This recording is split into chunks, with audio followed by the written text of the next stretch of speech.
But it wasn't until later in life that I decided that my real passion was writing lyrics. I'd always written what I called slightly naff poetry, but in fact, it turned out to be rather good as lyrics.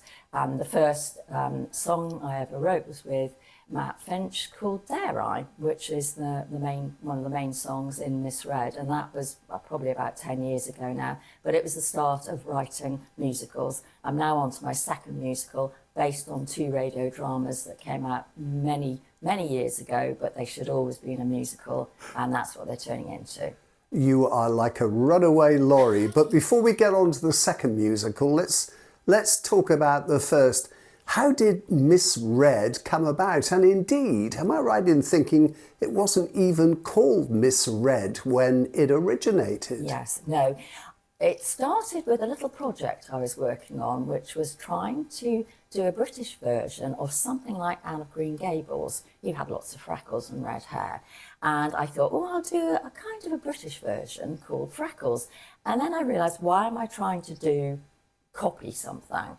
And it started to become more of a unique story. I wanted something very, very British, based in this country, but I wanted it to be about a relationship of a child who was given up at a very young age in the 1930s, who was going to be taken away from Bristol, where she'd grown up, down to Bigbury-on-Sea, South Devon, which is an area I absolutely love. I spent my honeymoon there on Burr Island, and I love all the stories that came out about Wallace Simpson and the king going to Burr Island, even their resident ghost.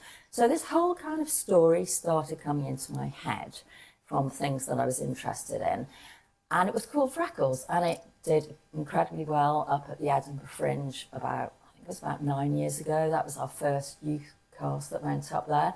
So I was really quite not taken by surprise. I believed in it, and we were such a strong team. It was Annette Hines, Dorothy Colburn School of Dance, Amanda Hickmore, who in my opinion is the best vocal coach in the area, and myself. We took 24 young people up to Edinburgh, and we got a 5-star review from the British Theatre Guide, a must-see hit, etc., etc. So I came back rather thrilled and thought, this has got a future. But what do you do with an hour-and-a-quarter musical after Edinburgh Fringe? You don't suddenly get lots more money to develop it.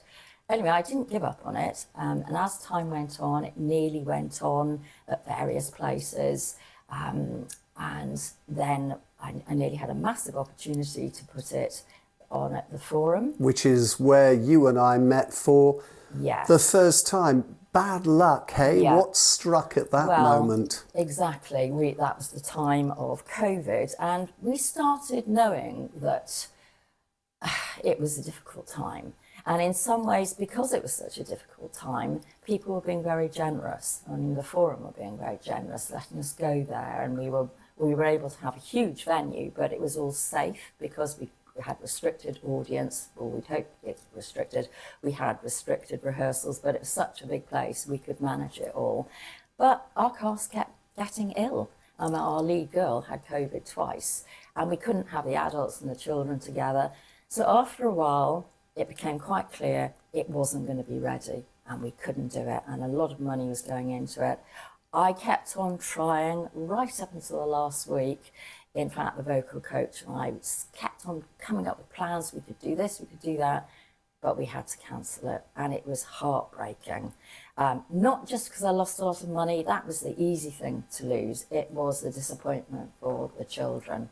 And some parents didn't quite get it. They were so disappointed their children. So it was very hard managing expectations. Fortunately, I had a really good friend who's the composer of my second music, who works in the West End, phoned me up and he said, Mel, get this into perspective. So many theatres in the West End have had to close or, cancel things. You are not unique. So please don't take this personally. And I had some strong people like that from the industry who helped me get through it, but it was hard. It was hard. 2 things now. When did it become MissRed and stop being Freckles? And the second question, if you can keep your train of thought going, is you've not given up on it. You've got other plans for it now. Yes. I think it became MissRed when I decided I wanted to connect any comparison with Annie or Anne of Green Gables. But there is a fantastic song called Red Spells Danger in the show. And I was putting together an audition poster, and I said something about, could you be misread, misunderstood? And I thought, Fran Ethel Red was born. That is her name, MissRed. And I just thought this is really punchy, and also it means that you can cast anybody who looks like anything. I didn't want it just to be a ginger-headed, freckled child. I wanted any child. It doesn't matter what you look like. You've just got to be able to act and sing and do some dancing. So it became MissRed, and a version called A Girl MissRed went up to the Edinburgh Fringe after the COVID closing of the forum. It took me a couple of years to recover, but then I thought, okay, I still believe in this show. Let's go back to Edinburgh, where I know you get the critics, and that's what you want. You want to keep building people loving it. And fortunately, I got an amazing critic come along called Thos Ribbits, who does musical talk. He's been doing the Fringe for about 8 years. And he came to watch it. I didn't even know he was in the audience. And he came up to me after and said, could I please interview you? I only asked to speak to people whose work I'm impressed with. And we had a fabulous, and he was so encouraging. And he said they were the best kids, because we had adults and kids, but he picked on the kids, and he said they were the best kids he'd ever seen perform. He's the man who actually described MissRed as being the British Annie, didn't he? He did. He said that he could imagine the full version being the British Annie. It has all the ingredients, and he was an absolute fan of trying to get it out there. People have got to look at this as an alternative now to Oliver, to Matilda, to all the shows that people turn to very easily because they're very, very popular. But have you now, sorry to interrupt you, right. Have you now given up on getting it to somewhere like the West End, and you have other plans for it as a production? I never really intended it to go to the West End. It was just because we got a lot of interest. I belong to Mercury Musicals, the group of writers, musical theatre writers, and we were awarded masterclasses with Claude Michel Schomburg. Les Mis composer, and he actually critiqued 9 songs for me. Matt Finch is the main composer on the musical, but I also had Tom Curry and Owen Coleman on board, young men from Bar Spa musicians. And basically, Matt Finch reorchestrated everything so it all feels the same, but I actually got an input from somebody else for some of the songs. Claude Michel Schomburg became quite a fan of the music, very supportive. He came to see a version of the show up in London at the Actors Church. And then he said to me, it's not ready for the big stage. Get on with your second musical and then come back to it at some point, which is exactly what I did. I sort of almost got to the stage where I was getting a bit impatient and a bit bored and a bit frustrated, and that's not the time to keep doing something. But I was actually on holiday with my husband in Tenerife, bizarrely, and we had a hire car. And somehow the music from MissRed came onto our system. And we were listening to it and we were saying, this is excellent, this is such fun. And my husband said, Mel, you mustn't give up, you've got to go back to it. And I spoke to Clement Ishmael, who's the composer on my second musical, told him all about it, and I said, oh, the problem is it really fresh enough for a show? He said, yes, it is, Mel. He said, what you've told me about it and how it's changed over the years and how it's mainly now about a girl who's given up on ever belonging. She has got some behaviour difficulties, and in that day and age, in the 1930s, she would have had no help, especially if she was in a children's home, and she gets taken on by a widow. And the reason the widow, a motherless widow, takes the child on is because her husband was dying. And in his dying days, he asked her to give a child a chance, knowing that that might help her cope with her grief. It's got all the ingredients pulling the heartstrings for a musical. Yeah. But the aim now is you are going to film the production, and you want to get the message around to schools, that this is something that could be performed in schools. Yes. In fact, it has been performed, hasn't it, in one school in Bath? Last year it was performed at Prior Park College, and I take my hat off to them. They listened to the music. I'd done a little bit of work over there before, so they knew about me, and they said, well, we'll do it if you'll direct it. And I had a very strong producer, fantastic music department. We had a live band.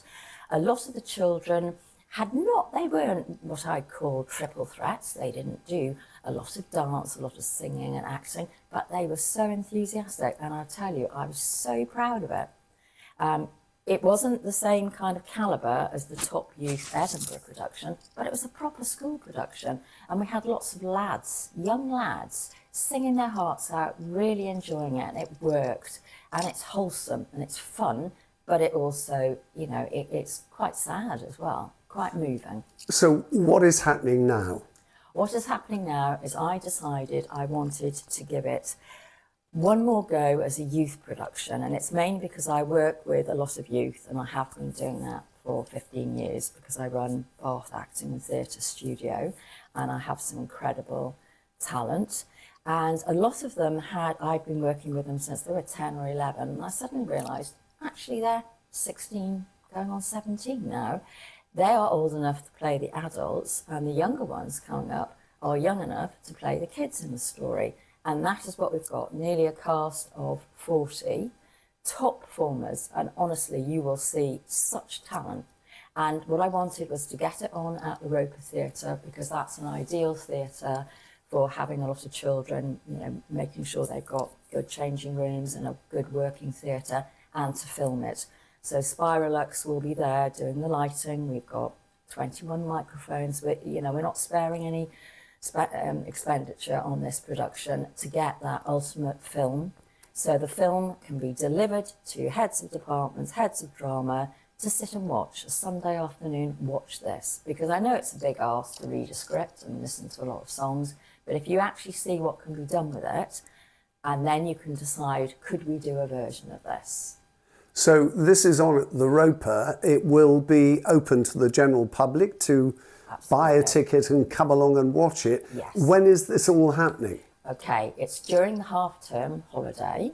So it's actually 2 performances on October the 31st, Halloween. So a great way to come to the show in the afternoon and go to party in the evening, or the other way around. And it's also on the Saturday afternoon and Saturday evening. The evening performances are a slight novelty. We're calling them gala performances because we have some tables at the front and a few people will be wandering around in 1920s, 1930s garb. We're trying to make it a real sort of feel for the period and lots of fun. There's even going to be a MissRed cocktail available, non-alcoholic.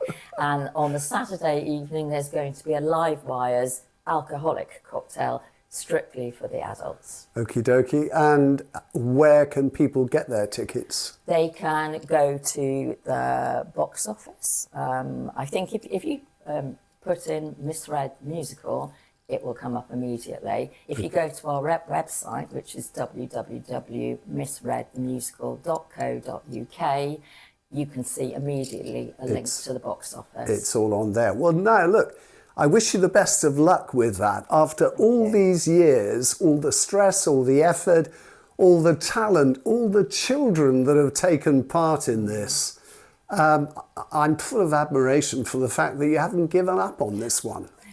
Yes, I do ask myself sometimes, and I've asked it a couple of times in the last few months. It's a lot of hard work, but we're nearly there now, and we were rehearsing on Sunday at Dorothy Colburn School of Dancing.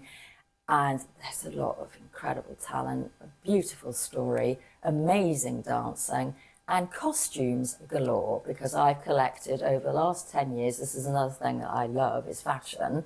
So you can be promised there'll be a lot of 1930s hats, flapper dresses. Most of the kids have got 4 or 5 costume changes. So Mel, it will be wonderful. It sounds terrific. Right, that's the kids' musical. Now you keep hinting at this other musical you're working on. This is a more adult take?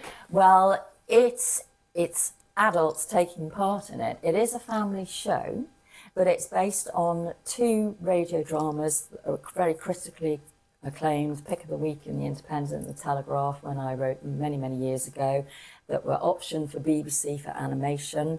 The actual recordings were listened to by Peter Gabriel, who said, hold on to them, Mel, keep working on this, it's got a future.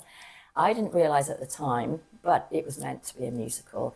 And it was only a few years ago when I was watching Strictly, and on Strictly was Danny John Jules, who was actually in one of these radio plays, and I contacted him and I said, oh, Danny, do you remember being in Couch? He actually sent me a photograph of a copy of the script, and I said, do you happen to know a fantastic composer? He put me in touch with the worldwide musical director of The Lion King, Clement Ishmael, and there I was on a trip up to the Lyceum Theatre with my portfolio, with drawings I'd put together, with lyrics for songs, with the story outline, with the concept. Fortunately, this is a few years ago now, and we worked on it a lot during COVID, so that for me was a positive experience work-wise. We have now recorded 8 songs at RKA Studio and more recently at Real World with West End cast, including Ryan Copel, who's just been on tour with Dear Evan Hansen. And it's very different, it's very wacky, it's an imaginative world.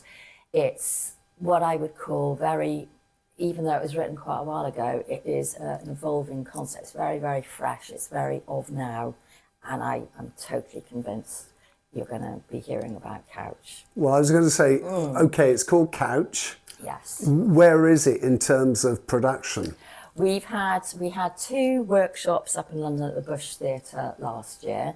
As I mentioned, we've recorded 7 or 8, I think it's 8 songs actually, with West End performers. The next aim now is we're packaging up, linking the songs, and I was working on that recently, to try to get money for an industry workshop, because obviously everything costs money, and the next workshop we do has got to be all of Act 1 with all the songs, with professional actors, and then we'll do a summary of Act 2 with some of the music, but we need money to do that. And that's, you know, Clem is in that world, so hopefully and he's got an agent as well, and the actors who've been in it have already said they want to do it. It's got a lot of enthusiasm.